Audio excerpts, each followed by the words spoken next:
Okay. Okay, welcome, ladies and gents, to Flying Pig. I am not your normal host. As you can see, my name is Shane, aka Flying Bison. Thank you very much for joining us on Flying Pig United. We've got some wonderful guests with us today. Some you may have met before. We've got Eddie O2, Hello, how you doing? and we've got Nath there as well. How you doing, Nath? Yeah, I'm doing well, mate. How you doing? Brilliant. Right. So, just for you guys who don't know, we're going to be going through the Newcastle preview first and foremost, and we're going to touch on other little bits and pieces like Ollie's best formation, what we believe that may look like, Ronaldo's impending second debut, touching on the new how we felt that's gone in terms of our transfer window, and obviously, if we get time, we'll touch on lots more. So, if we just get started, we'll get into it, gents. And I think the first one, the most important one we need to look at is the immediate game coming up against Newcastle. Now, traditionally, we've done well against Newcastle. I suppose we score a lot of goals generally. And as I said, we normally come out on top in terms of the results. What's your feeling on that, Nath? How do you feel the game's going to go? I think on paper everything's pointing to a Man United win. Because I think with Newcastle they've also got a few injuries as well coming into this. Because Callum Wilson's been ruled out, and he's obviously their main goal threat. They've still got the likes of Saint Maximan, who can cause any defender any problems on any day. But I think with all what's coming into this, with all the momentum United have had come the end of the transfer window, with a certain little Portuguese fella coming back to the club, it's sort of, a certain fellow. And do you know what, guys? I just want to say it's a big welcome to obviously all the guys in the chat as well. So make sure you're keeping locked. Make sure you're involved in the chat. Make sure you're liking and subscribing if you're new to the channel. Eddie, what's your feelings in terms of the Newcastle game? Well, Nathan, when you finished there, my friend, I didn't want to cut off the Sue right now. I was also going to say as well that like their record, their record at Old Trafford's a bit sort of sketchy over the last few years, because the last time they won at Old Trafford was 1-0 when David Moyes was in charge. So they've gone through. Although to be fair, they were in the Championship for like 1 or 2 seasons. So, but. That's some shade there. That is, Nath. I'm feeling thrown on that. I like that. I do like that. To be fair, I do like that too. Confidence all round, and I don't think we have any reason to be any otherwise. So I feel like it's going to be an open game. Like Nath touched on, there's a few injuries in that squad as well. So we need to really take advantage of that, don't we? I think at this point in time, Eddie, how do you feel it's going to go? Nathan just said that Callum Wilson is out. Yeah, he is. That's a big positive for Man United there. Varane should be starting with Maguire. So who are they gonna be contending with up front then? Who's the second guy? Like I think, like Nath said, Saint Maximum is probably the most. Well, they'll put him up front. He plays on the wings, doesn't he? Coming inside mostly. So that's a good question. Who is going to be our main threat, I suppose, in terms of having to defend? Yeah, because I can't even think of the forward that they have after Wilson. So it should be easier. They tend to start with a 5 at the back, don't they? A kind of like 5-4-1, isn't it? Kind of thing. Yeah, they do. They try to play high with wing backs as well. I think Fraser's out as well. Right. He's quite good going forward for them as well. But their main threat, as Nave said, is obviously Callum Wilson. So yeah, that in itself is a plus. Will we take advantage of that? I absolutely believe we will. Obviously, we're at home as well. So for me, I know I like to play, and I did want to just sort of like look at that in just a moment, Eddie. But can I just say something extra as well? To go. Only needs to push forward. What we need to attack. What do you think to that? What do you think to that, Eddie?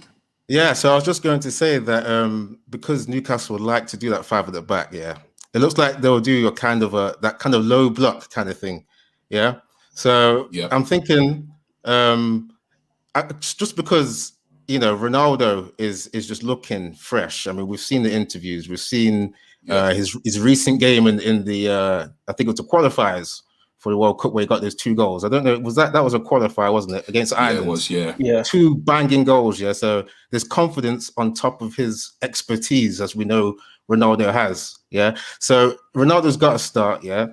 And hold on there, Eddie. Hold on, bro. Eddie. Are you predict? Is that your prediction? Yeah, Ronaldo's gonna start. Is that your prediction? We heard in the interview with Wes Brown. I'm sure everyone's seen it. Yes, I'm pushing Ole to start.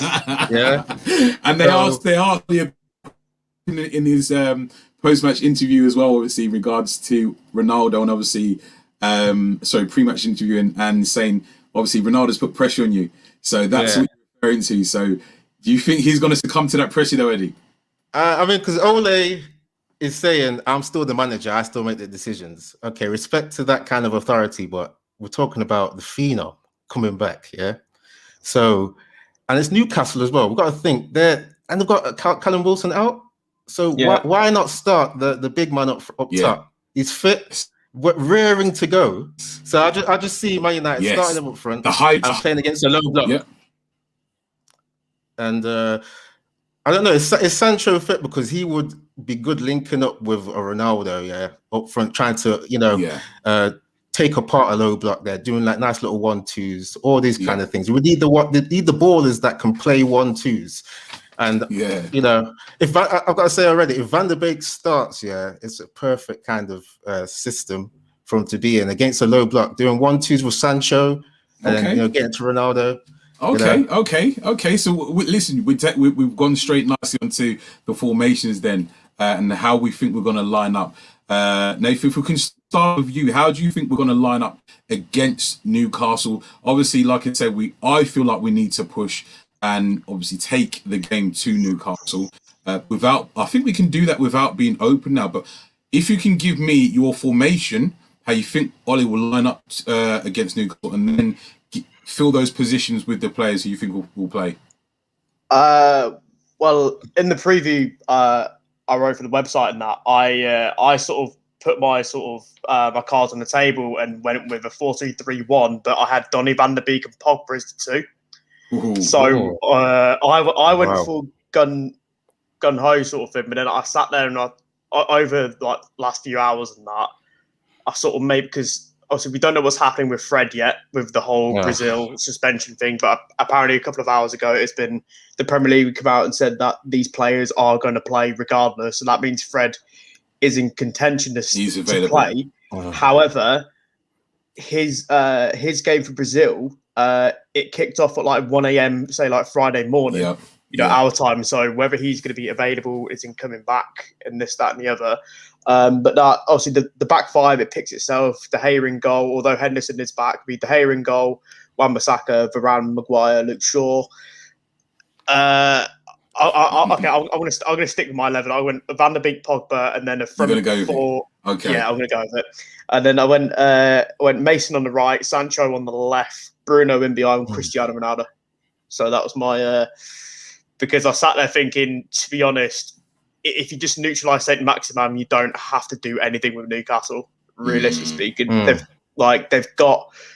If there's any Newcastle fans watching, I'm sorry by saying this, but you'll slightly agree with how you view your owner. Your owner's neglected your squad, so it's not really. Nathan, they know. Those fans know. Listen. Like, I don't think you need to make any apologies, Arsenal fans. Nate, to be fair, you're a gentleman and a scholar. So yeah, you've gone for it. Then you've gone for that. You've gone for that boost. And you've gone for that attacking lineup, which I love. Eddie, what's your formation and who's going to fill those positions? So am I saying like what I think Ole will pick? Because I've got my team. Yeah. So if you go with what? Okay. Go with what Ole will pick. So Tom Fred. Yeah. No. I'm really. This is bad to say, but I don't want to see Fred in there because we've seen the form he's on. He's off. Thank you. He's off. You know what I'm saying? Flying Bison. Yeah. If you're a manager and your player who's been good, but it's now bad, you say to him, okay, you got a bit of a punishment, mate. You're dropped for a bit. You got to earn your way back in. Yes. You saw him exposed against Wolves, exposed against even Southampton. Yeah. Southampton was a worse one for me because we've seen them lose big players like Vestergaard and I think it's Ings, They should. Southampton should have been victimized. Yeah, so Fred's not in. I'm thinking Fred's banned. I think I'm going to go with like Fred being left out. Yes. So okay, I'm going to start with the 11 there. So De Gea in goal. Yeah, Wan-Bissaka. I call him Obi Wan-Bissaka because he's the Jedi at the right. That's the guy. I like that. He's just the guy there. I love that. Okay. Obviously, we've got our Varane, Maguire. I think they're starting to build a partnership now. They look good against Wolves, They looked all right. Yeah, they did. Yeah, left back Shaw, Berto, Carlos, obviously. And then the pivot is a challenge. So I'm thinking if Fred's banned, he goes with Van because Van der Beek's been talking, hasn't he? We know he's been talking now. Yes. So I think a bit of pressure on Ole to give this guy a chance. He said he can play 6. So he should get the chance in the pivot against Newcastle. That I'm going to play 5 at the back. Come on. This is where we need to really. I feel we need to be like, come on, we've got to be bolshy about it. We've got to be like, okay, we're at home. We've got Ronaldo, we've got Greenwood, we've got Bruno, we've got Pogba, we've got Luke Shaw. All these attacking threats that's going to be coming at you. So, all the Avengers. Yeah, literally all the Avengers. That's the one. It's down to you guys to stop us. I feel like so. Yeah, I mean, are you comfortable in your selection? No, Eddie, are you confident that's what Ollie's going to go with? I'm confident. If there was a betting kind of thing to do, I'd bet like maybe a cheeky £5 that Van der Beek's going to start. So Van der Beek next to I will go because he's worked with Matic, Van der Beek. I reckon he goes for them because they're tried and tested in the Premier League. We see them against Wolves and maybe I think a pre-season game. Yeah. So they got. I think they got to build on that chemistry there, and then Bruno in front of them, and then because we've seen Pogba start off with some good assists. Pogba on the left, Ronaldo up front, the beast, and Sancho on the right if he's fit again. Okay, he's back in training. He did say he's recovered from his knock, didn't he? What was you going to say? No, sorry. Yeah, that's a controversial one though. Would you drop Greenwood in the form he's in? Because of this is the thing. Because I'm thinking like Ole does move things around because we saw that Greenwood was scoring up front, against Leeds, and then for Southampton he moved Greenwood to the right. So I'm thinking because Greenwood's still developing as well. I think that's the kind of frame of mind that Ole is in, that he can say, okay, Greenwood, we've got Ronaldo up there, right there, and Sancho's got to get some confidence. Just take a little seat on the bench, though. Yeah, it's a little bit harsh on Greenwood, but he's still young. He's still going to have it, even if he's on the bench. He can come on if things go wrong. So that's what I'm going with. Yeah, see, if anything, though, I sorry to interrupt, but I think with Sancho as well, having the knock from the England camp as well, Ollie might sort of leave him out. I know I put him in my lineup, but that's just what I was thinking anyway. But it's like, for me, I don't think you can drop Greenwood in the form he's in. I think with him, it's a bit of unpredictability about him. Defenders don't know which foot to show him on, which is obviously brilliant to sort of have in your back pocket. But anyway, I would say it's either or, Greenwood or Sancho on that right. Listen, this is going to be what it's going to be like this for the rest of the season in terms of trying to choose who's going to start and who's not going to start based on what form, injuries, all that kind of stuff. This is going to go out for the rest of the season. We've got a comment from Kyan. I think there is answering questions. Joelinton. So that's their second striker. So thank you very much, Kyan. I appreciate that. We do appreciate that. So sorry, I gotta say, Nathan, the Newcastle fans are going to be hating you for that. I thought you were being kind. Oh Christ! If your second striker is Joelinton, you may as well just jack it in now and just go But just wanted to say a big thank you to everyone joining us in the chat as well. Mrs. P's in there, Uncaged, Brandon, where did that go? Haroli, and guys, apologies for any mispronunciations. United Tactical Tour, Kayam, we already said, Mamasini, Berber, recognise you before as well. Good to see you in the chat. LU Manu, the Votinator, literally, Ilya United, Stream Elements, literally, and then we've also got a super chat here, so we're going to go through some more of the comments as well. So guys, keep an eye on the comments if you see anything that you want to touch on as well. We'll highlight it as well. Zane, Massey said, you will be needing Ronaldo when you face us. Oh, Zane. Oh, when Conte takes over at the Emirates. So we've got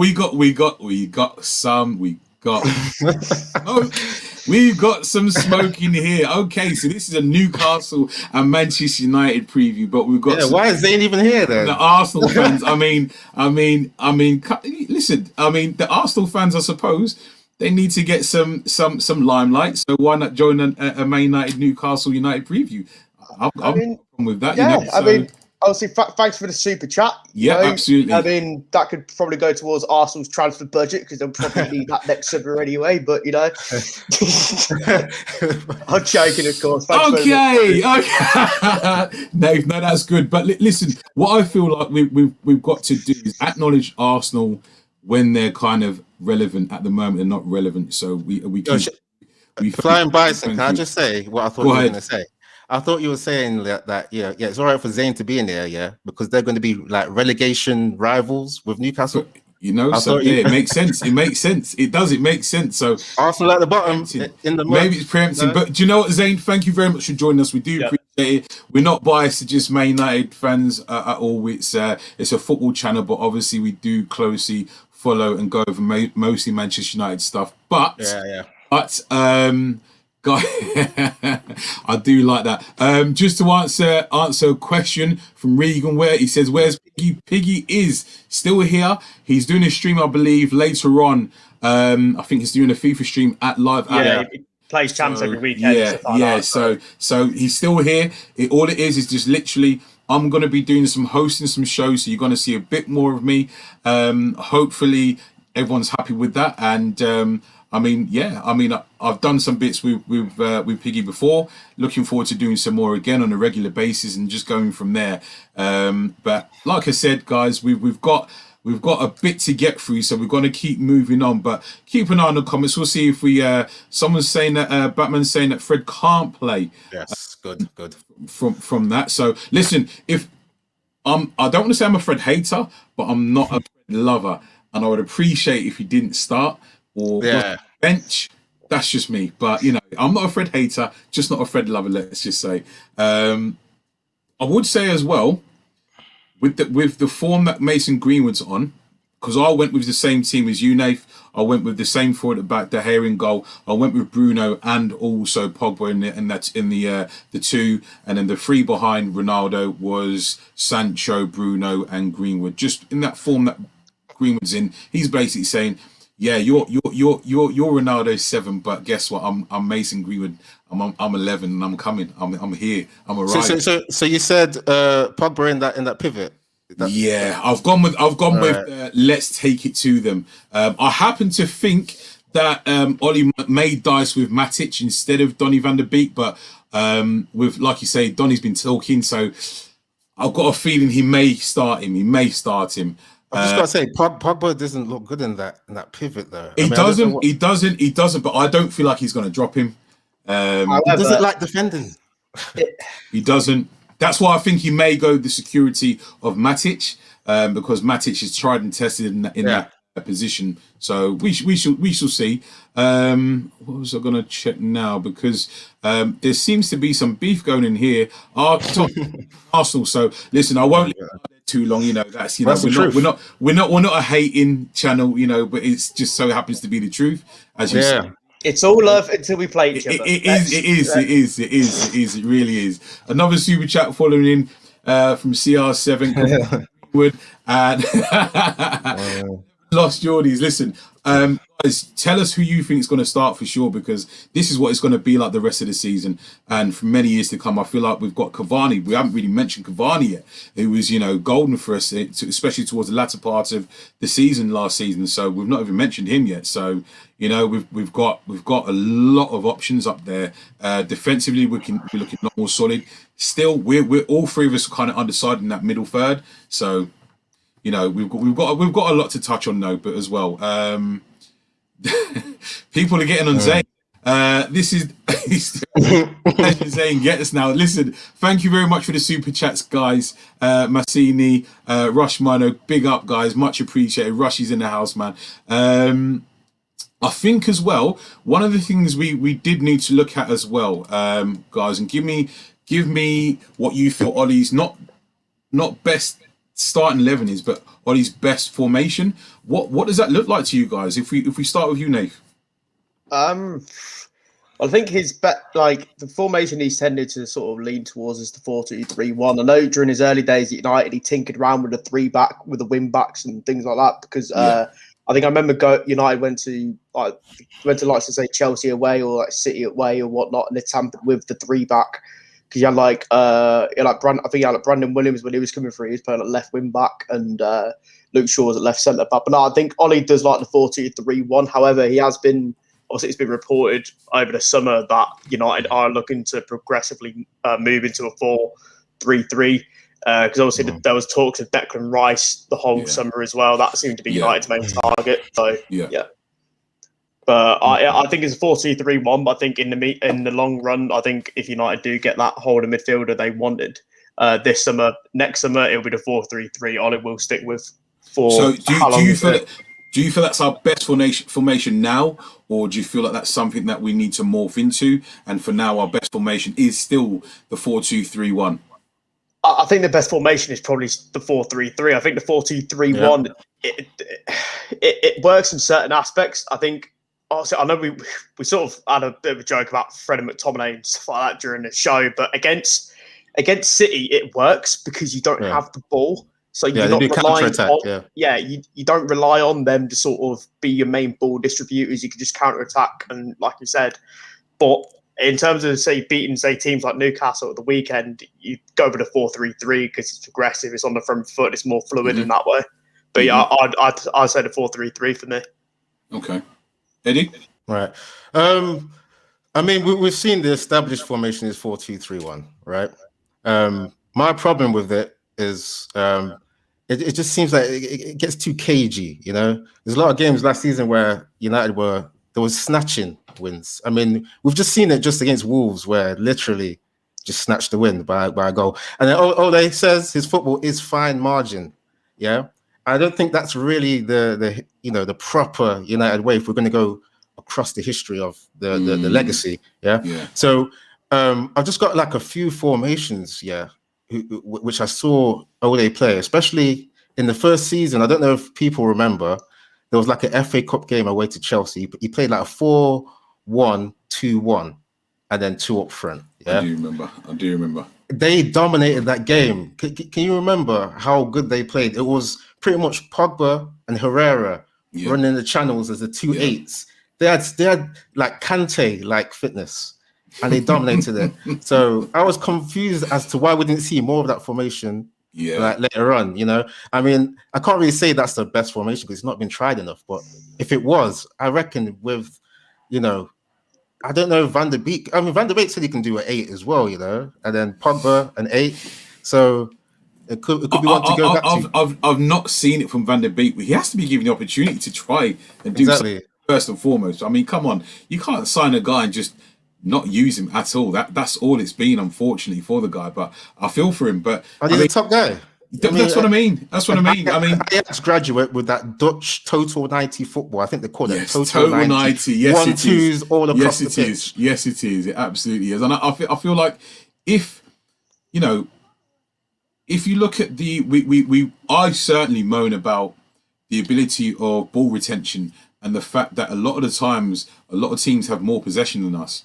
And the ability to keep hold of that ball. If you've got players that are very good in possession of the ball, Van der Beek's better in possession of the ball than both and Fred. For me, you get that ball forwards and you can go down Luke Shaw's side. You can now go down the right-hand side if we are playing Sancho on the right. But I think whilst Greenwood's on this type of form, and now that we've got Ronaldo, you won't really see so much of Sancho down the right unless Greenwood's on the bench. And that's where I think we may see a little bit of contentiousness coming in, because you can't play Sancho on the right and then Greenwood on the left.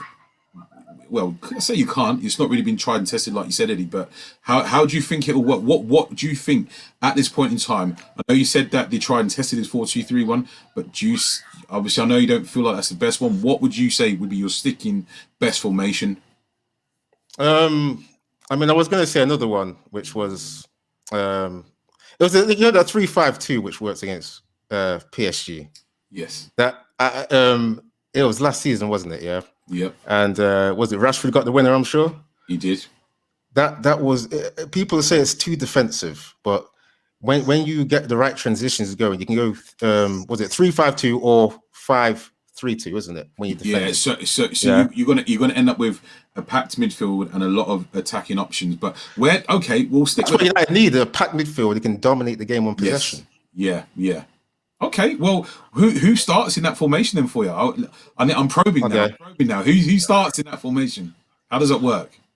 Right. So you got the three centre backs. You know what? Because Wan-Bissaka, I'm really a big fan. Like I said, Obi-Wan, the Jedi. Yeah, but we've seen when he's on the ball, sometimes it does look a bit iffy. Like his control seems a bit like just a little bit loose. So you know what? Controversially, I would say, yeah. I mean, in my opinion, yeah, you try Wan-Bissaka right centre back. You go Maguire centre.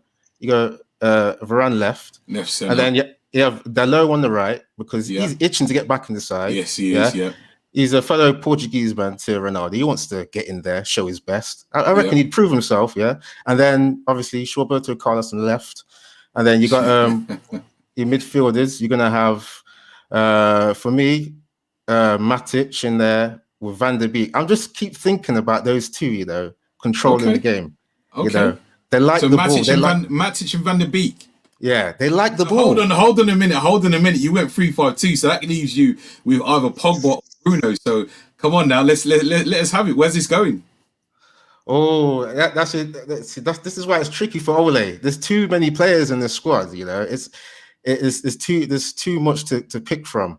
So I don't like Pogba in that pivot. I mean, we've seen the he doesn't want to be in there. We see the body language. We see that he sometimes he's jogging. He's jogging sometimes. You can't do that in the pivot. You got to be an engine.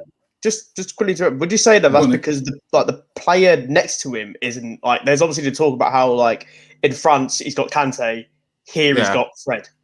Do you know what I mean? So it's like you can only sort of because Pogba. I agree with you. He doesn't like the defensive responsibility, but then it's like if he's put in that position, say from a defensive mishap from say Fred or McTominay, for example, then it's obviously going to show his sort of weaknesses out, if that makes sense. Yeah, that's why I would have Pogba in there.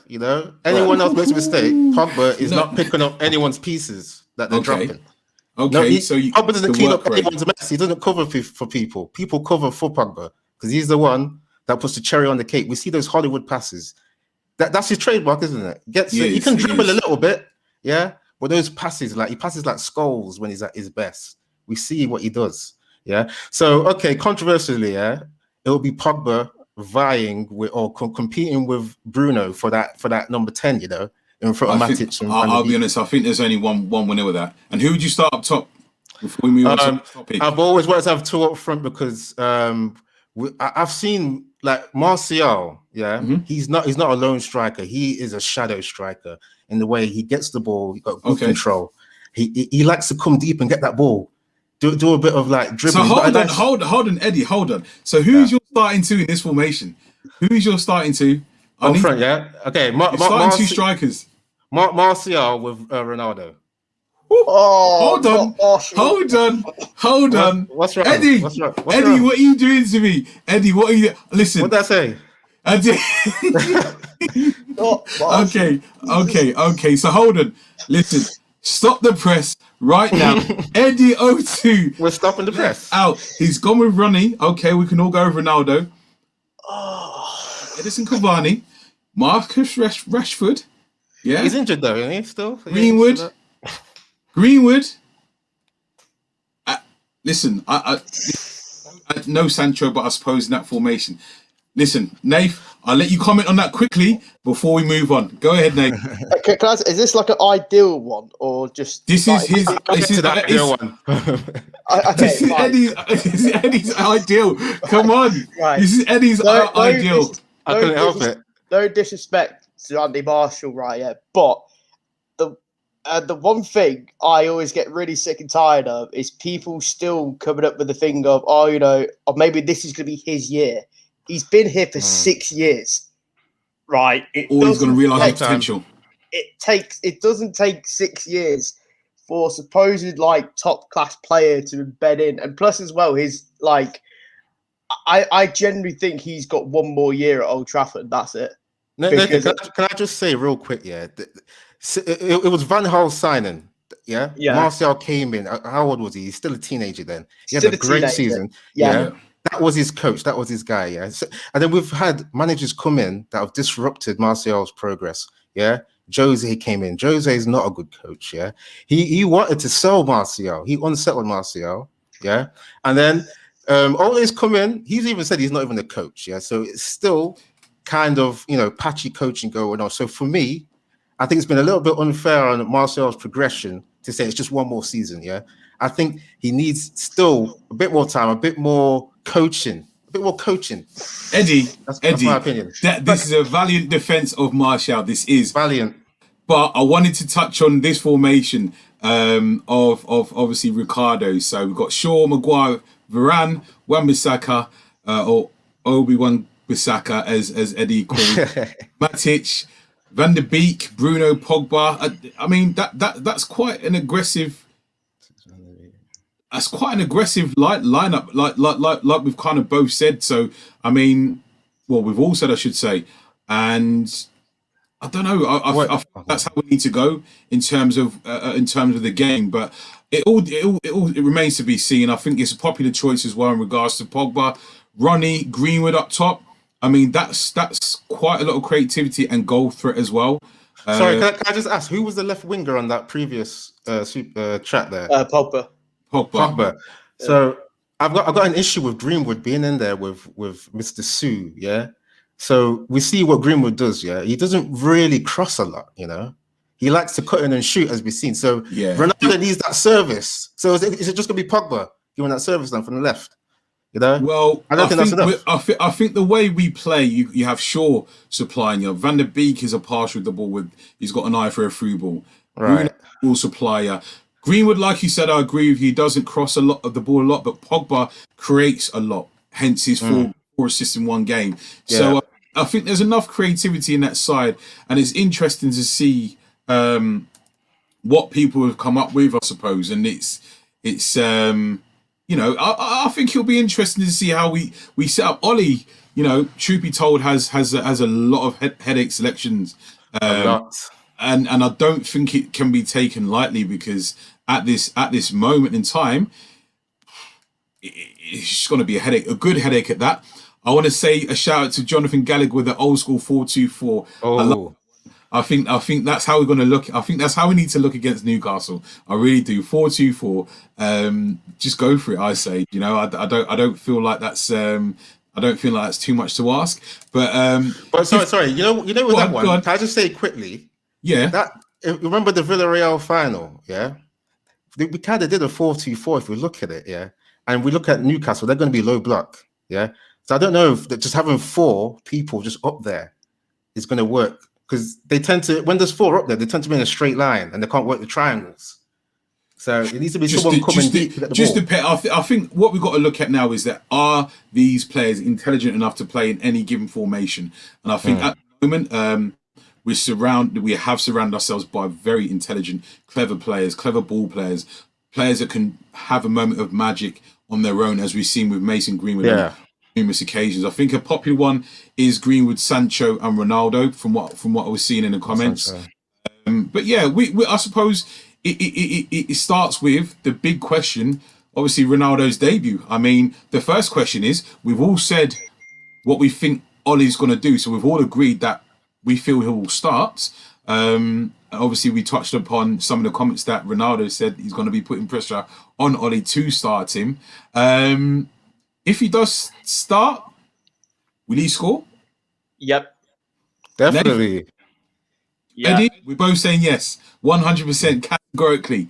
Because one of the questions that's been raised of Manchester United, and I've raised it myself as well, if you look at City, they create, I think it's on average, 9.7 chances per game. I think on average, our stats are much lower in terms of what's the word? I suppose goal scoring opportunities where someone's having a shot on goal created by another player.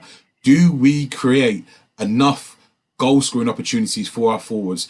The likes of Greenwood has had to create 2 of his 3 goals and not been really not been team goals. So will we create enough goal scoring opportunities for Ronaldo to score? We both said yes, but I'm going to go to you first, Nath. Do we think that we create enough goal scoring opportunities? Well, if you look at City, for example, like you said, you mentioned about City being like one of the highest ones up there. They don't play with. I know they play with Gabriel. They have Gabriel Jesus as a recognised striker, but majority of last season they didn't play with a recognised striker. They play like De Bruyne as a false 9. So technically, they probably had about 4 or 5 midfielders, creative midfielders, doing new creative work in there. Whereas United, say like creative midfielder wise, it's what Bruno, Pogba. And then you're sort of looking around for, say, like Sprats, say like Luke Shaw or this, that, and the other. But I think with Ronaldo coming in, we're going to have to start creating more chances than what we are supposedly be doing. Because obviously Ronaldo is going to want to feed off that. Obviously, I think his instincts and his movement is going to be like brilliant for the likes of, you say about Pogba doing those Hollywood balls, and like Bruno likes to do them as well. The sort of way he just drops deep from like towards the edge of the box, pings those little crosses in. You know, Ronaldo's going to absolutely like gobble up on them. Yeah, I've got to say though, Bruno's got to fine tune those balls in there. Don't you think? Yeah, but I would say with Bruno though, the reason why he is sort of frustrating at times to watch is because you know he is trying stuff. It's not like he's giving the ball away on just for the sake of it. Say like a really bad like 5-yard pass. He's every sort of misplaced pass he does it's always a forward thinking move. And obviously, that's why people do get frustrated with him, because obviously he's not, say the accuracy isn't right, but you know he's at least trying. That I can sort of, I think just touching on that, his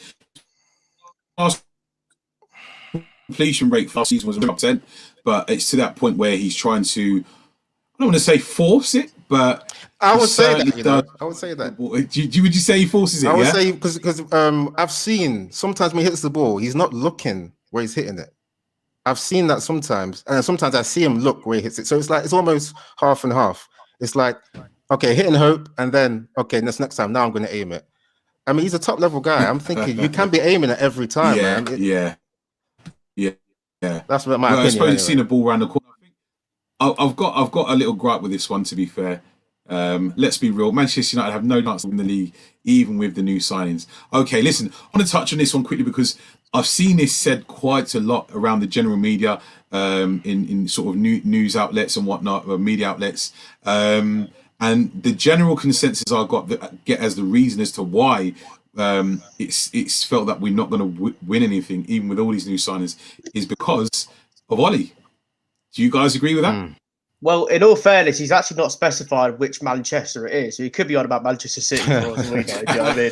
So, come on, Nathan. We know. But it's like the thing is, obviously, everyone says about Ollie and stuff like that. But for me, I've always sort of maintained that like you sort of have to like embed a culture in and embed like a legacy in before things actually like come. Because if you look at say Mourinho first season, you know, he won 2 trophies, you know, didn't build on it, you know, and we're probably looking at Solskjaer's time as more productive than Mourinho's because he's building a team that fans can actually, you know, get behind, and inevitably things will come. But now the Ollie thing is just like, well, it's his first proper big job, you know, going from Molde, Cardiff City to Manchester United.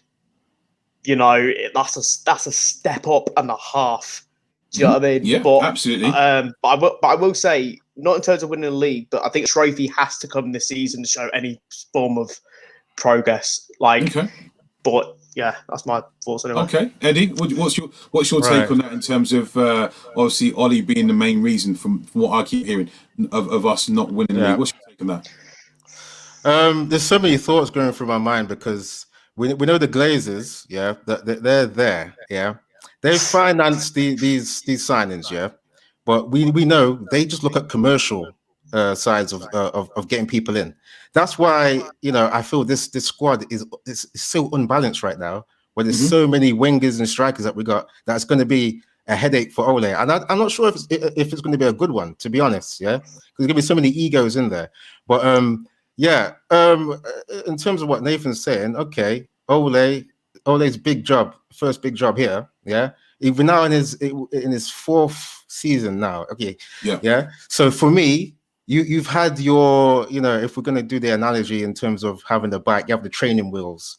You got to kick off those training wheels now. It's got to be, he's got the morale into a nice place. Yeah. He's got people like Shaw playing well. He's got people being happy to play. Okay.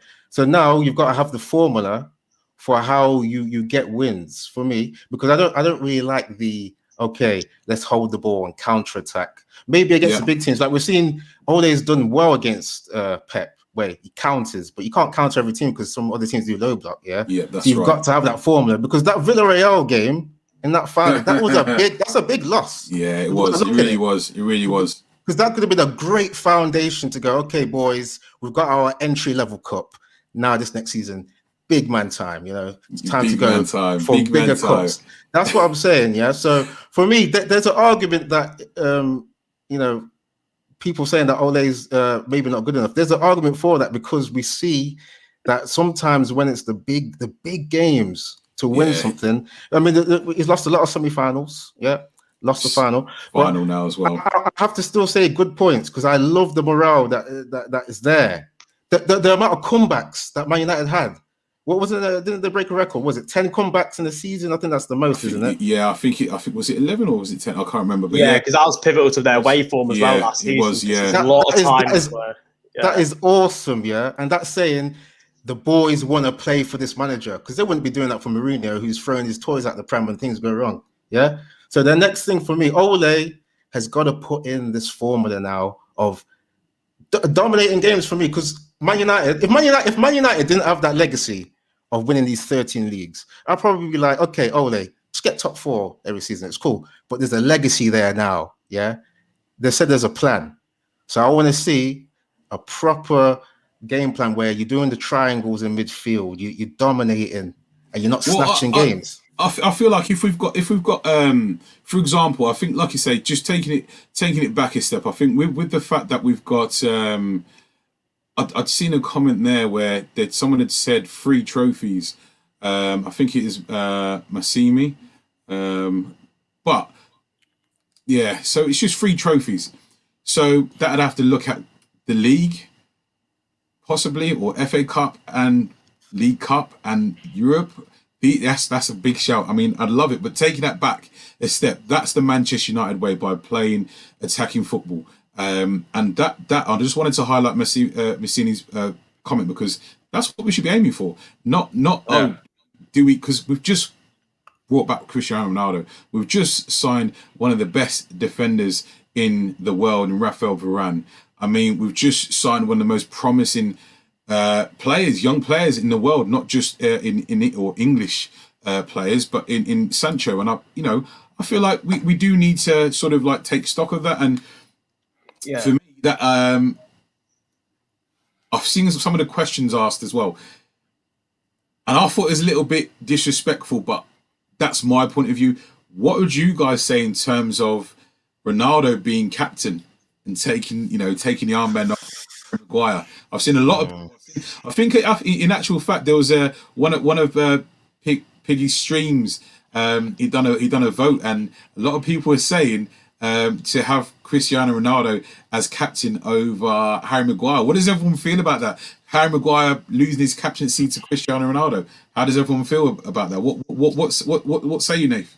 Well, you could argue that when Maguire originally given a captaincy, it was a bit sort of short notice in a way. Do you know what I mean? Because he'd only been there for a couple of months and whatnot, and I think Ashley Young was still. God, that's the level of captain we used to have. Ashley Young was still at the club before he went into Milan in the January window. But I don't know. It depends on what don't get me wrong, it'd be great, sort of romantically, sort of speaking. So if Ronaldo comes back, he captains the club that sort of made him, before he went off, and this, that, and the other. He's a captain in the Portugal side, because Maguire's not even captain of England. Harry Kane is. I mean, that's probably why England have not won anything recently. But it's sort of now. But sorry, it's just a Tottenham mentality. Anyway, but it's controversial, my friend. Oh man, I just say how it is. I just say how it is, whatever. But I think it'd be nice to see Ronaldo captain. But I think it might be a case of I think throughout the season, say Maguire's unavailable or Bruno's unavailable, it wouldn't surprise you one bit if Ronaldo took the captain's armband. Because I think even sort of the last stages at his time at United, there were certain games in that way he wore the captain's armband because obviously Fergie trusts him. So. Yeah, that's what I would say. Can I come in there? That's what I would say. I just picked up on. Sorry, in regards to first class gaming here, and guys.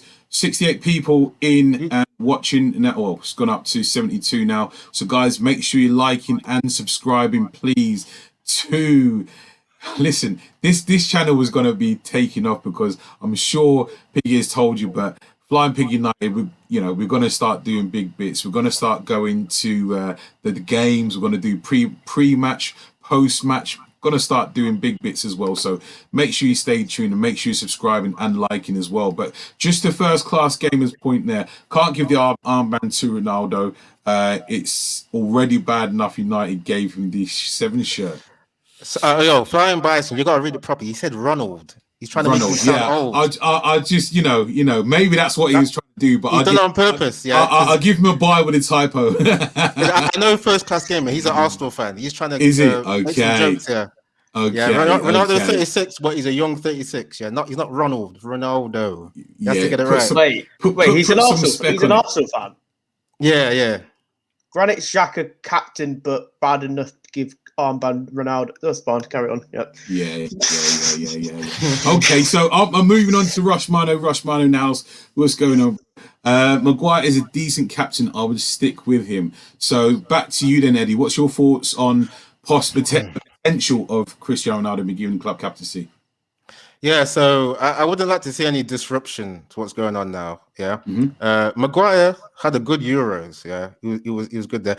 I'm saying that because you carry that into your domestic form anyway. You carry confidence. So for someone to be demoted, I know Ronaldo's a legend, but it's like it's time. It's the new generation now. Yeah. Even Ronaldo said that. Okay, he's here now, but it's the new generation's time. Yeah. Maguire's part of that. You keep the confidence there, and like Nathan was saying, maybe when he's out, okay, Ronaldo, you put it on vice captain. You come in, you do your thing. Yeah, it's as simple as that for me. Yeah. I think. We were crying out, like to Nate's point with Ashley Young as captain. We were crying out for leaders not too long ago. And the fact that we've now got, I wouldn't say an abundance, but we've got a good core building, like Varane's captain, he's France's youngest ever captain. And I think, Pogba has a big influence as well in the squad. Bruno is clearly an influential player / leader. Seen in the comments there, someone said about Bruno being captain, but we've got a good core of leaders growing in the squad as well, and I believe that that's crucial to winning and that mentality, and that everyone keeps talking about in terms of the sports pundits about Ronaldo's influence on the whole squad in terms of doing things right, preparing yourselves before games and living the right way so you're at your peak at all times. I think a lot has to be said for that squad balance, as you alluded to, Eddie. And I think if we continue with the way we're going, I don't think trophies are too far off, truth be told. Massini's comment was, what does Man United need most, to play well or win? Which do you prefer? Eddie? But I mean, you can have a balance of both. This is the thing, because some people say, the best teams, they can't play good and win every week. Like sometimes you have to win dirty, this kind of thing.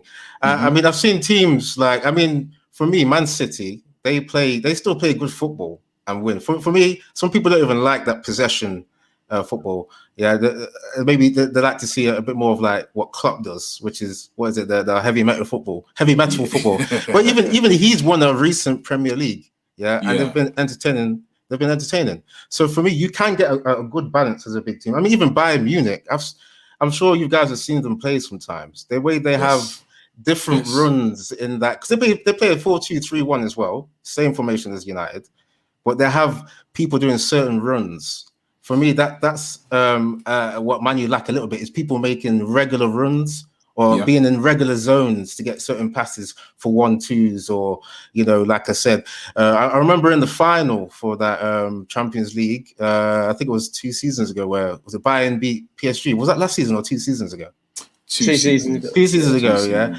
I noticed there was different runs that people were making. There was like Coman on the left, and you had Kimmich on the right, from I think right back, if I remember correctly. Yeah, he was playing right back then as well.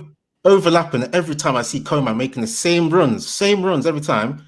But the thing is, you couldn't catch him because he's so fast. Yeah, there was things like that happening. So for me, you can balance good football with wins. But if you had a choice between the two to play well or win, I'm assuming. I have to pick. You'd have to pick. I'm assuming you pick a win. Yeah. Okay. So, like you said, but I agree with your point though. We don't necessarily have to choose between the two, but obviously I think the obvious answer would normally be win. What about you, Nath? Win first and foremost. I think playing well is just added bonus, because you can win the league playing 38 games, winning 1-0, playing part of the bus football. You still get the same like outcome at the end of the day. You know, because obviously you see like say for example the United game against Wolves. No, Wolves should have been out of sight, realistically speaking, but United come away with a win. So, and the great thing about that sort of mantra is you'll have the opposition fans like crying after the game. It's like, we deserve to win. But it's like, well, you didn't. Do you know what I mean? It's like, you know, it doesn't really matter. Move on. Yeah. But, I think there's a good point. So that Case Slater says, Massini, players will be looking to Ronaldo regardless of the armband, and I think that's crucial, because I think players already do the same with Bruno Fernandes, for example. So, you know, that being said, I think we do need to accept the fact that regardless of armband or not, and it's a very good point, and thank you very much, Massini, for the super chat as well. I do feel like we do need to acknowledge the fact that Ronaldo, regardless, is a leader, armband or not, and I think that's the same with Bruno Fernandes.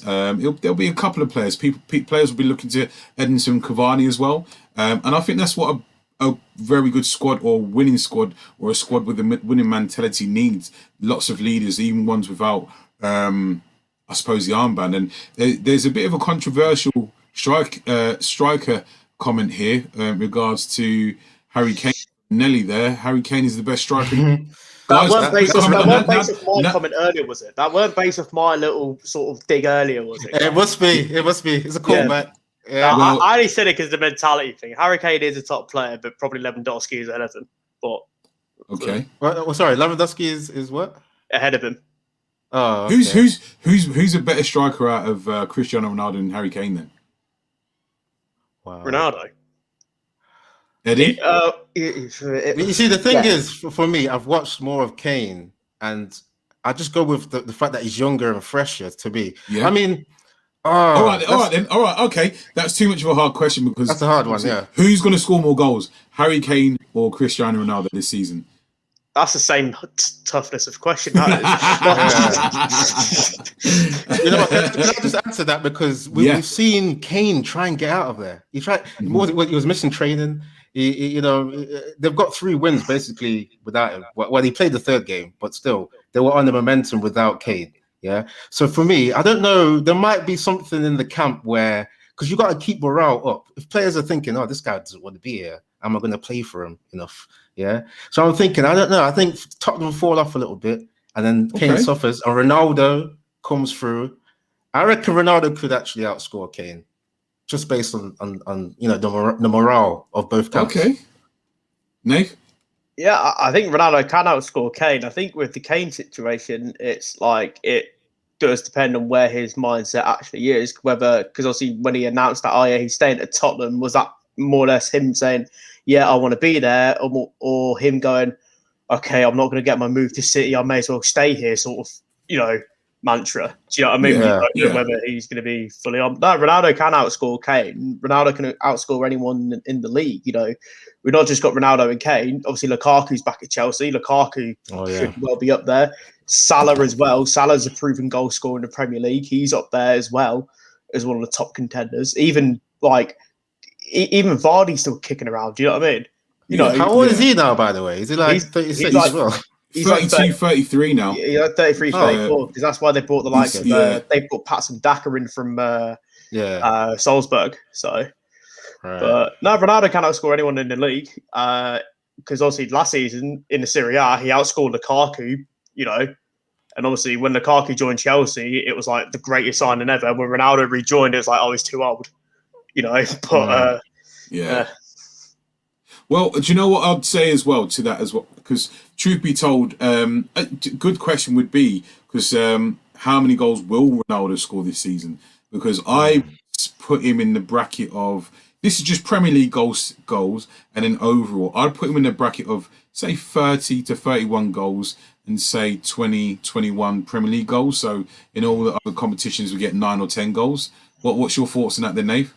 I've got Ronaldo as about like you said, say over 30. I say 30 to 35 all comps, and I'd say max. Say 25 Prem. Which, that's a big number in the Prem. That is. So, but it's like it's not out of the realms of possibility. Do you know what I mean? No, absolutely. But that's my view on that. Does anyone know how many goals he scored? So I'm not sure of this stat. How many goals he scored in his last season in the Premier League? The Premier League. I don't know. I don't know.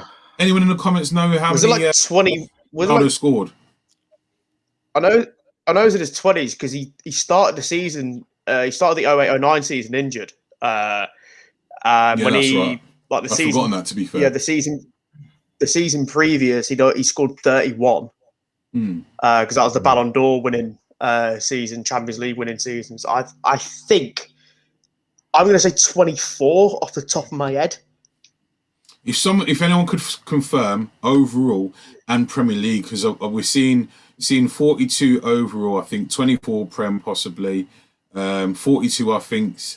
42 I think is the 708. That's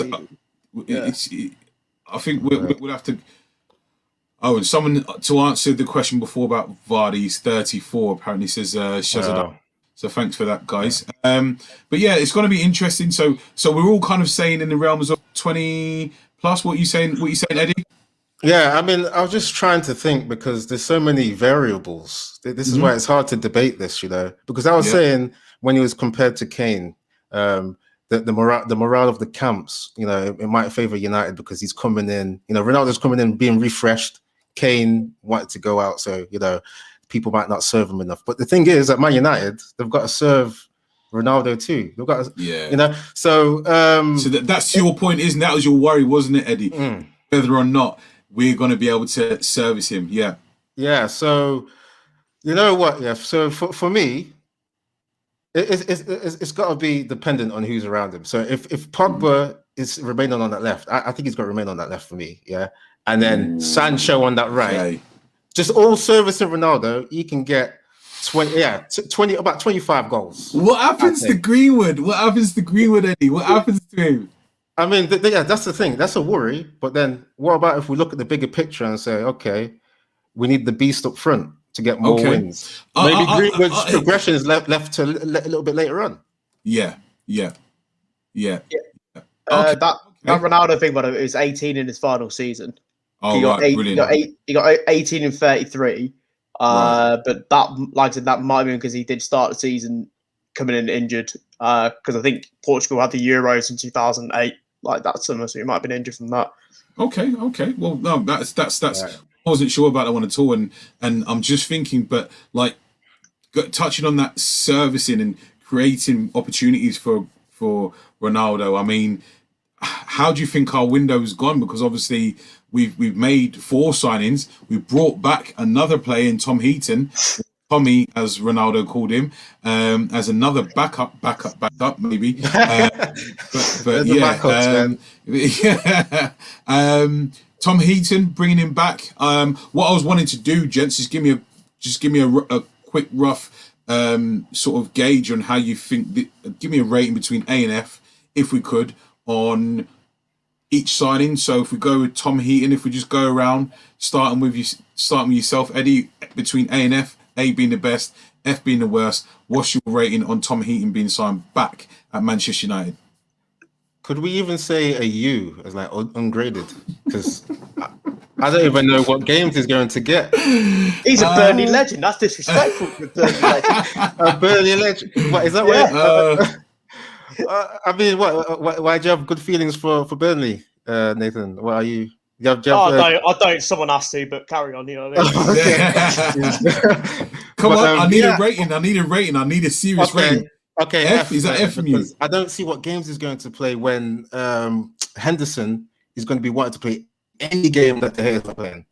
If Heaton's playing even a friendly, I think Henderson's going to be like, "What are you doing, Ole? I don't even get to play enough when De Gea's in goal." So that's the F for me.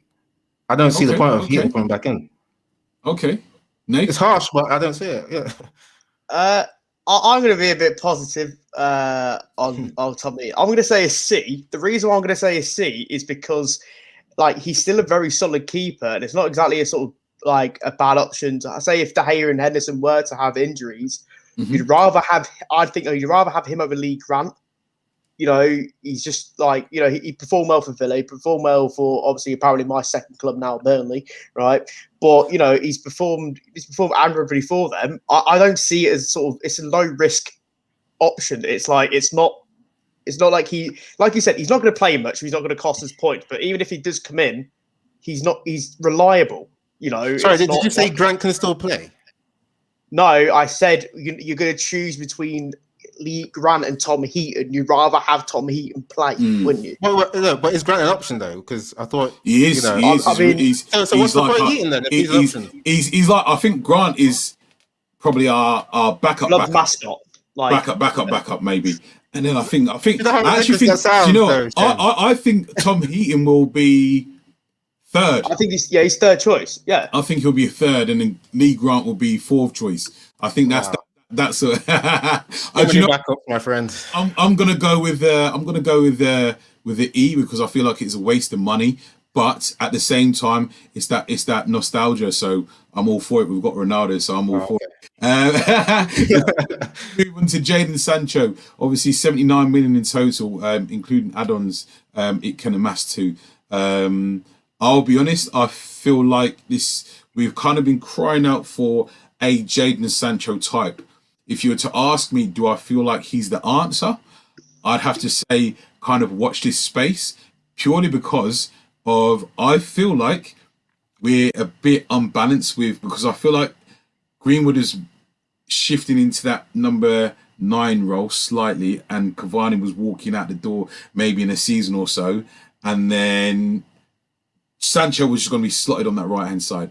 With how Greenwood is playing, I think he's going to start ahead of Sancho on that right-hand side. It's if Pogba plays on that left-hand side, who has been very affected on that side, as you mentioned, Eddie. So I feel like for it to work, I think there's going to be a sort of like balancing that between Sancho and Greenwood and Rashford when he's fit.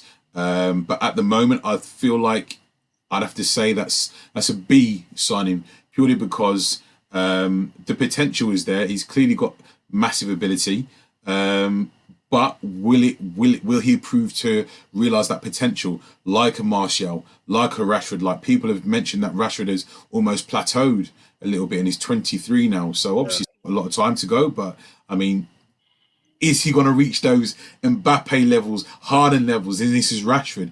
People believe that Greenwood has somewhat surpassed him in terms of his ability and potential level as well. So, you know, I'd say the Sancho signing is possibly a B for me. Nathan, how do you give the rating to the Sancho signing?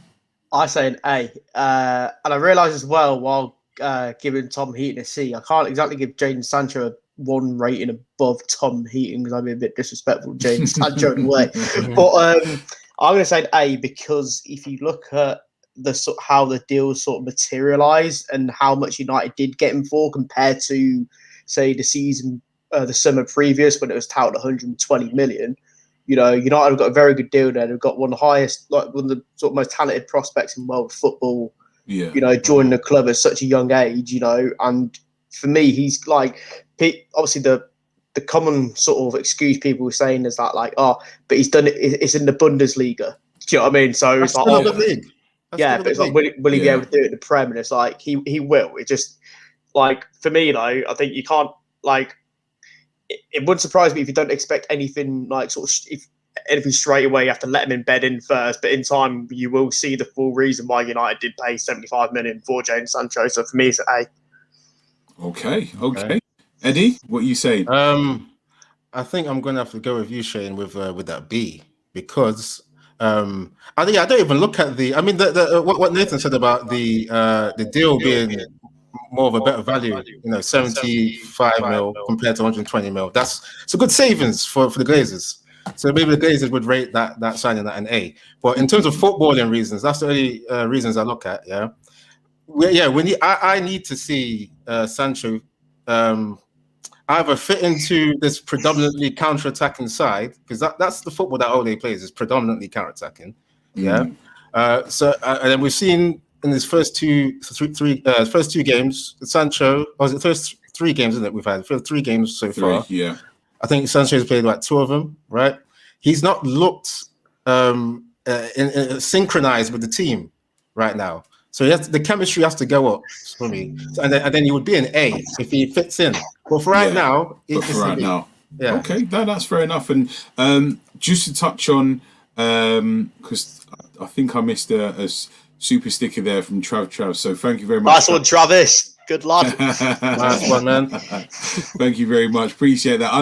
And I think the next one up is probably the one that we've been crying out for the most. I think, well, in my opinion, is a partner for Harry Maguire, and I believe we've found both short and relatively long term in Rafael Varane. For me, I wanted him before he went to Real Madrid. I remember seeing him as an 18-year-old and seeing the highlights of him. When I say seeing the highlights of him and just seeing the potential and knowing that the Premier League is what it is in terms of the physicality, the speed and whatnot. And he just looked like one of those Rolls Royce players who really, really, really, really can turn it on. For example, when he was playing against Wolves, and for the past few seasons going up against Wolves and Adama Traore, we just looked so shaky. Varane took him on one-on-one, as in defending him, and looked very comfortable because he was confident in his ability and also his speed, his raw speed, out and out speed, that he's kind of saying, well, you've got the line behind me. If you want to try and take me on inside, you're going to go up against Maguire as well. So, it's like Wan-Bissaka. Wan-Bissaka, we're confident that Wan-Bissaka can take on pretty much anyone one-on-one on the ground, not so much in the air. So I think he needs a bit of work on his heading. But Wan-Bissaka, you can see he's confident in his own ability to say, come on in, beat me if you can. And I feel like Varane is of that same ilk, and I believe that confidence will exude throughout the rest of the defence, the goalkeeper, and ultimately your forward players, because they know behind them you've got a very, very, very, I believe, very solid defence. So for me, Rafael Varane has to be, in my opinion, an A rating for our signing in terms of what we needed. Nath, what's your comments on Rafael Varane signing? Oh, he's just different gravy, isn't he? He's so good. He's like you see the levels of performance just in that game compared to, say, Lindelof. No disrespect to Lindelof, stuff like that, but there's certain levels, and you can tell there is levels to this thing. There is levels to this game. And Rafael Varane is different level, because obviously I think before he had his first game, there were obviously no surprise, TalkSport pundits, they're trying to trigger people by saying that, Varane won't be ready for the Premier League, or Ben White would be a better signing. And it's like, okay, yeah, a 4-time Champions League winner. Ben White? Yeah, that £50 million player that's nowhere near that valuation. Honestly, yeah, Ben White from Brighton will apparently be a better signing than a 4-time Champions League winner and World Cup winner in Raphael Varane. But talk sport. But anyway, yeah, exactly. But yeah, Varane is. You can see, like, because I think there was an incident where I can't remember who went past Maguire. It might have been, I think it might have been Trincao, but he went past Maguire, and you see Varane just there covering. You wouldn't see Lindelof there covering his Lindelof. That's exactly what I was thinking of, by the way, Nathan. Exactly. Yeah, that makes sense in my mind. I love that. Yeah, but like, Varane a signing. Can we give A+? Are we Americanizing this? We can do this. We can do this. I love that. We can give that A+ if you want to give it. Yeah, absolutely. Yeah, A+, A star, A ++ star. Yeah, love that. Love that. Love that. Love that. We love that. We love that. What are we saying, Eddie, on Varane? I mean, yeah, you fellas have pretty much said the points that I was thinking of. I mean, if I can go an extra bit above and say he's like the Kante of defense, just sweeping up for everyone. Sweeping up for everyone. I like that. I like that. I like the leg. You know what I'm saying? He has got the leg. He has. You know what I mean? So Maguire can go forward, maybe lose the ball a little bit, but then Varane's there. He's there. How quick is he? Fastest defender in the world. He's there. Yeah, he's got a good tackle on him. Yeah, he's all right so far. Okay, so maybe I'll go with that A+ as well. A+++++, yeah? Is that the A star? Yeah, A star. Okay, and just to touch on Massimi's super chat point, if CR7 had come in May, would the Glazers have got Varane? I think that's I think around, and that takes us nicely onto our question about Cristiano Ronaldo signing. Now, I feel like if we'd signed Cristiano Ronaldo, I think a defender was always in the cards. I think a defender was always in Ollie's plans. I know he's given Lindelof a very fair opportunity, and almost at some points I would have said to myself, give someone else an opportunity, maybe give Tuanzebe a bit more opportunity when he was here. Do you know what? I was screaming for it for the longest while to just try Tuanzebe in the CDM position, just see how he got on. But it's one of those, neither here nor there. But I still feel like we would have made that signing of Varane if we would sign Ronaldo earlier. What say you, Nate? Well, to be honest, I don't think some of the signings happen if the European Super League thing took place and the protests and whatnot. I think the protest did add a lot to it to sort of put pressure on the Glazers. And I think with those signings as well, that sort of did suggest to me that the Glazers aren't going anytime soon whatsoever, because they're going to think, right, we've gotten this, why would they want us out still when obviously that's not the whole point. But, I think with the whole European Super League and the protest at Old Trafford, I think we'll still have a good window. Yeah. But it wouldn't have been sort of a glamorous Hollywood window as what United had. Yeah. Because to be honest, I think at the start of the window, I think the main target was touted as Sancho, because obviously from last year. Varane, it was like, oh, okay, sort of hello, sort of thing. Yeah. But obviously Ronaldo, the Ronaldo one was, that was sort of out of nowhere. And obviously Tom Heaton, obviously we can't forget about Tom Heaton.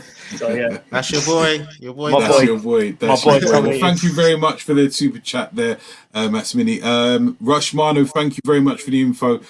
He's put on there, confirmed squad face Newcastle. Heaton's in there. No Dean Henderson, unfortunately. From what I've read, obviously he was no longer being tired after training and whatnot, but obviously probably just being precautionary there. Grant's in the squad as well. Aaron Wan-Bissaka, Dalot, Varane, Maguire, Lindelof, Bailly, Shaw, Matic, Donny van der Beek, Pogba, Mata, Lingard, Bruno Fernandes, Martial, Sancho, Greenwood, and Cristiano Ronaldo. What's your first thoughts to that squad announcement? Thank you very much for that, Rushmano. Big appreciation there, mate. Can I just say that squad there, like I was saying earlier in the show, the way there's so many attackers. We look at just Mata and Lingard. Yeah, are we thinking they even get a cameo against Newcastle? Do they even come on at any point? Do you know what? For Lingard in particular, because I was going to ask a question on Lingard as well. I feel like he wouldn't have stayed if he wasn't given assurances, similar to Donny van der Beek. There was even a question in my mind that he starts in place of Sancho because of Sancho returning from that ankle knock. That Ollie may do that, but I think we've got too much star power for Ollie. What, so Lingard on the right, would it be, or left, or where? No, it'd be Lingard on left, but I think like we've got too much star power for Ollie to take those types of risks, and I think there'd be way too much uproar if we didn't actually win and he started with Lingard. So that's why my choice, I went with Sancho on the left and Greenwood on the right, and obviously Ronaldo up top. But I think that will be in the back of his mind, and I think with Lingard, it's a great question because fair play to the lad, he's gone away after this, a tumultuous time, and he's gone away and got himself fit, back in form, contention for the England squad. So for me, Lingard does play a part this season, and I hope he does as well, truth be told, because it's not been nice seeing him, a Manchester United lad, trying to fight for his place. However, you've still got no Cavani and no Rashford in that squad, so... Well, Shane, sorry, I've got to ask, what does Lingard come and do for you then, if you want to play?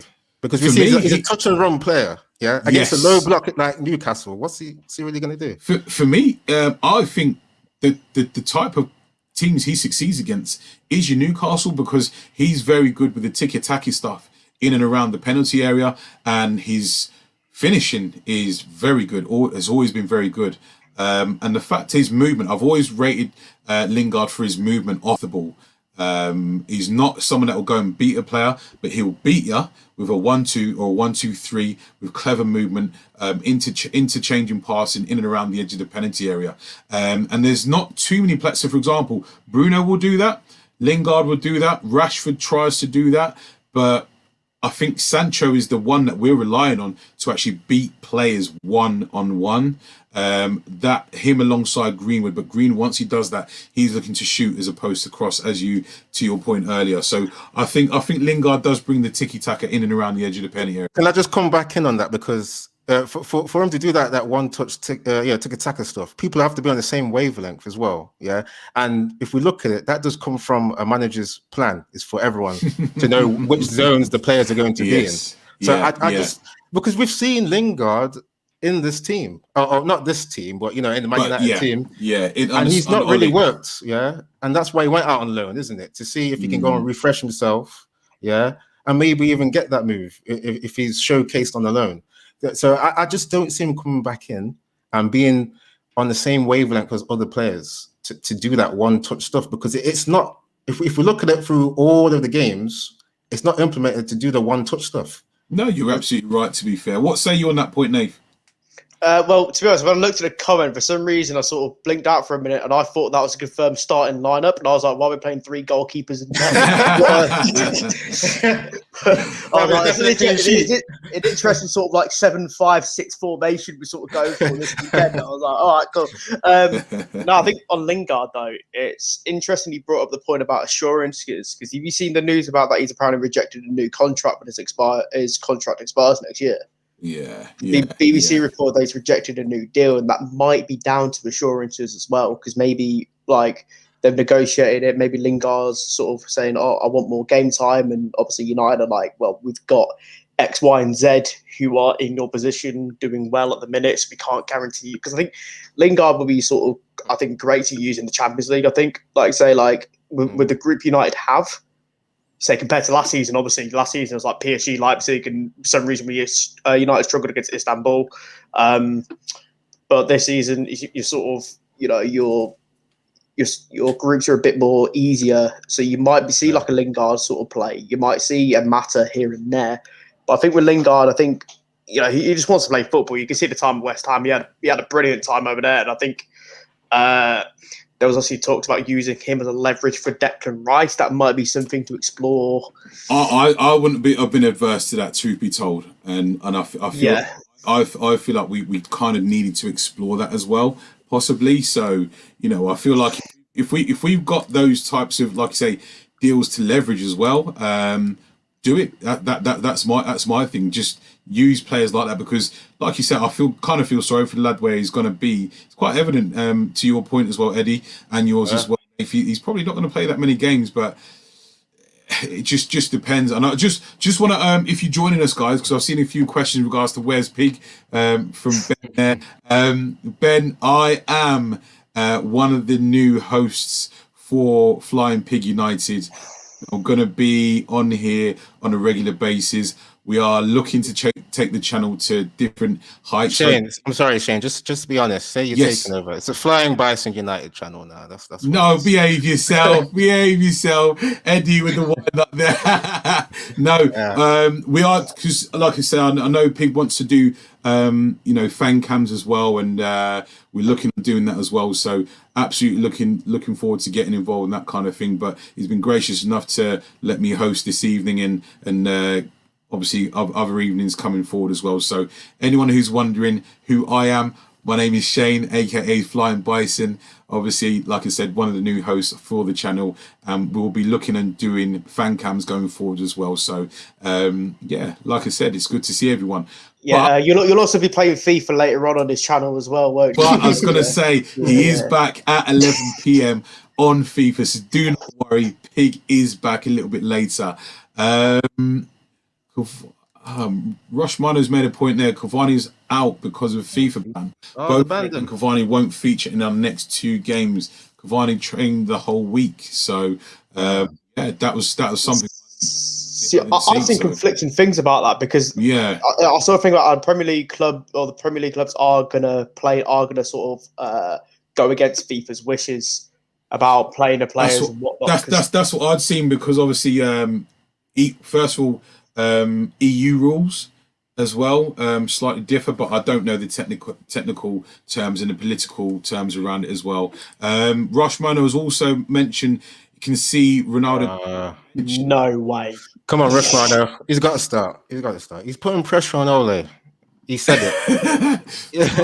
If Cavani was available and is available, I think he may, if Cavani had been starting, he would have been loyal to Cavani, but because Cavani hasn't been starting, I feel like that's one of the reasons why he will start Ronaldo in the number 9 position. He's broken the shirt sales records in, was it 4 hours or something like that? So I mean, wow, is that quick? And we're at home. Yeah, we're at home. So similar to what we've done with Rafael Varane, which we should do more of. I feel like when we make new signs, let's make a big deal. And I'll be honest with you, I'm gonna cop some flack here. So guys, if you can get your shields ready for me, because I'm going to give you my Ronaldo rating, seeing as Rush Minor's put up there, because we didn't do Ronaldo. My Ronaldo rating is only a B for a signing. So I may cop some flack here. I'm ready for it. So just forgive me before I give my answer. My reasoning being is that because we had somewhat of a balanced squad, Ronaldo was never in the plans. We reacted to his availability, and ultimately he starred him. Now, from Ollie's signings previous, he's gone with young potential and high ability at this present time. So I think Ronaldo's the only player that he would have done that for. Cavani was brought in, to help in and around the squad, in and out the team. Ronaldo's the only player I believe he would have done this for and said, yeah, we'll get him, and he's starting. So that's why for me it's a B signing, because it slightly unbalances the squad. Pogba was doing his thing on that left. Green was doing on the left. Green was doing his thing on the right. And you've got lots of options in that central striking area. So I've gone with a B. Don't shoot me. Shoot me. Eddie? I thought you were going to go lower, because you're saying get the shields out. Yeah, a B's still good. Yeah, I mean, he's a legend, but I think a B's still good. Yeah, can I give my rating on this one then? Yeah, because you went through some of the good variables there, which you have to take into account if you want to see the bigger picture. Yeah. Because I don't like the panic signing thing. Or I don't know. I think you can still call it that, because he was about to go to Man City, and then they went and got him quick. That seems a little bit panicky if you ask me, a little bit, But it's turned out good because he didn't go there. Okay, now Man United have a beast forward up there to do some business. Yeah. But the thing is, it does. If you look at it overall, it unbalances the team a little bit. If you look at because I was missing out Greenwood for the lineup. I don't even know if I'm manager. I don't know where he gets in, because we've got so many guys in there now. So. I would have to go similar to you. I would have to go to a B because of the things I've said, and as well, it could have been lower, you know, because I don't like what the Glazers do or have been doing, because we've seen the strikers that they've got in with like short notice. Remember Igalo? Yeah. Igalo. He's pretty bad compared to what we have now. And then they went to Cavani. That was short notice. And then again, short notice, Ronaldo. They've improved. If you look at it, Igalo to Cavani to Ronaldo. That's a good improvement, isn't it? That's a big improvement. I would have to go. You've gone with B as well. Yeah, yeah. Nath, what are you saying? A. You're trying not to get pelted, isn't you, Nath? There's a positive one. The thing is, mate, people who actually do know that I'm quite a miserable person when it comes to these sort of things, because like positiveness and stuff like that. But I think even with the City aspect of them possibly signing Ronaldo, this, that, and the other, I think that kind of pushes it over to an A, because it's sort of like, haha, you didn't get him. I hear that. I understand that. And you've got to embrace that sort of bitterness side of football. You know what I mean? You've got to enjoy sort of getting one over your rivals, even if it's an off-pitch sort of things. But I think Ronaldo, it's more, you know, the fact that it's generated such a pot. Like, I think there was optimism going into the season anyway that United could achieve something, but I think it's literally gone up, like we said earlier, about levels now. Now he's back. Now it's like, okay, this looks as though, because we know there's still areas in the team to address. You know, obviously we've mentioned that big hole in the midfield area thing and stuff like that, but we also acknowledge that with Ronaldo coming in, the optimism is going to be increased even more. We've got a real winner in, and, you know, yes, an A for me. And the thing about Ronaldo coming on as a sub, I don't know if you've seen Ollie's comments in the press conference, because they were sort of coy, and I think he's like, oh yeah, you would definitely see him at some point, sort of thing. It's like, yeah, mate, he's definitely starting. Do you know what I mean? It's like you can sort of read between the lines. He's such a bad what's the word, poker face. He doesn't have a great poker face, does he? There's Desiree. And do you know what I feel like at this point as well? And guys, thank you very much for joining us. We've got 86 people in and watching, so thank you very much for supporting the channel. Make sure you're hitting that like button and subscribing. Lots more to come. Thanks everyone. Cheers, lads. Lots and lots and lots. So thank you very much for joining us. I think to the point, you know, it's at this point we're kind of sport for choice, aren't we? And I've seen a few people actually mention Cavani's with the squad, but it's quite interesting at this point to see that where we are in terms of leadership, in terms of quality players, in terms of players that can win you a game on their own or with a moment of genius. But we still don't really break teams down, like to your point, Eddie, in terms of the low block. I feel like we still have to crack that one yet, because I don't feel like when we're playing in and around the area and teams are in it low block, Chelsea break teams down, Liverpool break teams down, and obviously City certainly break teams down. Can we now, with all this attacking plethora, break teams down when they're in the low block, when they're covering all the passing lanes? So that's a question which truly has to be answered for myself. And like you both mentioned already, we shouldn't be a counter-attacking side.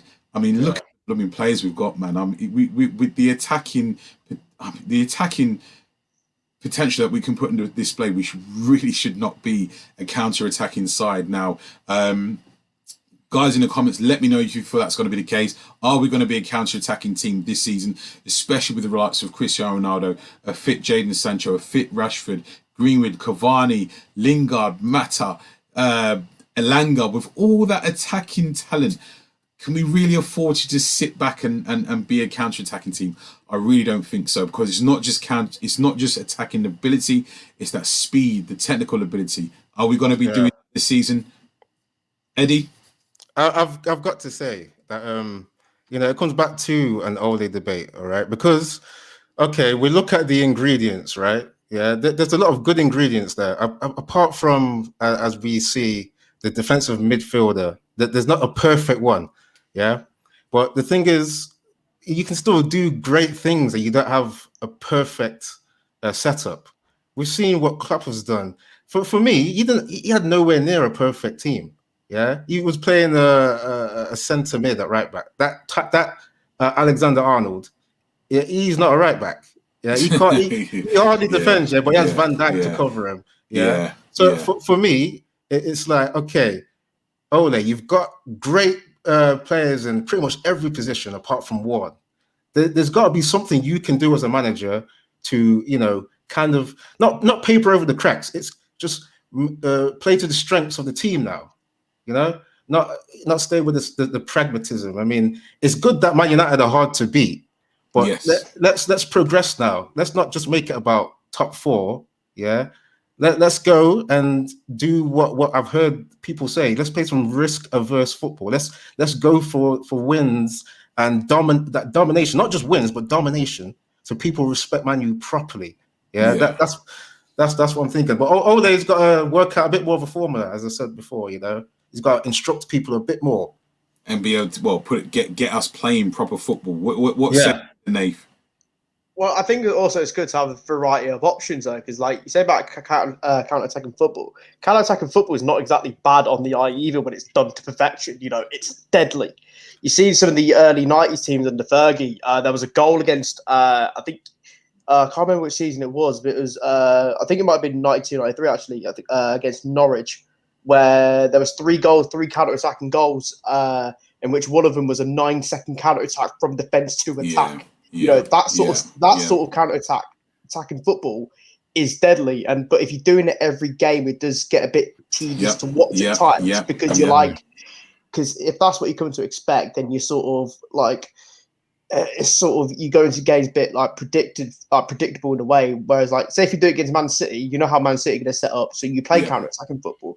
But like against teams like Newcastle, you want to be on the front foot. You want to make sure they don't get out of their own half. You want to pin them back. But like I said, it's different games, different options you can have. I agree with Eddie's comment. You know, United do have to be progressive on the front foot, but I wouldn't say Ollie's going to dismiss counter-attacking football. Counter-attacking football is actually embedded in United's culture in somewhat as well. Okay, but is it a part of the culture, not like the predominant thing? Because that's what I've seen as a predominant thing. Needs to be part of the culture. It's part of it. Yeah, it needs to be part of the culture, and that's the only way it works, I think, in terms of how we play. So to your point from before, Eddie, where you said, well, obviously Ollie needs to be sort of the catalyst of that. So, you know, can he be that? Listen, the squad we've got is now ridiculous. It really is. I know we still mention about a CDM, but most winning teams don't have the best players in every position in their team that they'd like to have, but they have a system that works, and that's what wins in the league. Look at Leicester a few seasons ago, and I mean, you know, with all the teams that win the Premier League, they don't have the best players in every single position in their best starting lineup. They have a system that works, a way of winning, and a mentality of winning. That's what wins league. So that's why the big question has been asked in and around Ollie, and it's a fair question, I feel like. But we'll see how we go tomorrow. And sorry for the Newcastle game, but I feel a win coming on. What say you guys? One word: win or a loss or a draw. Eddie, loss or draw? Win. Hat trick from Ronaldo, who's starting 3 headers. It's got to happen. It's going to happen. A win for United. Hat trick for Ronaldo. Tom Heaton. Tom Heaton. Okay, all right, guys. On that note, we will wrap this up, and thank you very much for everyone joining the stream. Rush Mano, Craig Reed, Ilya Born United, First Class Gamer, LU Manu. I think I already said Rush Mano, K Slater 23, Mamasini, Maxi. Guys, it's just loads and loads. Max, Johnny Sins, Kieran Kennedy. Who else we got in there? Shazad Ahmad, Alaf Ansari, Batman, Night Fan. We just got loads of support. And guys, legends in the chat. Very much, literally legends in the game. And thank you very much for joining us, sticking with us. Again, if you're new to the channel, make sure you're liking, sharing, subscribing. And guys, thank you very much. I've been your host, Flying Bison, joined by Nathan and Eddie. Thank you very much, guys. Take care. Have a good evening. You. Take care. See ya. Right.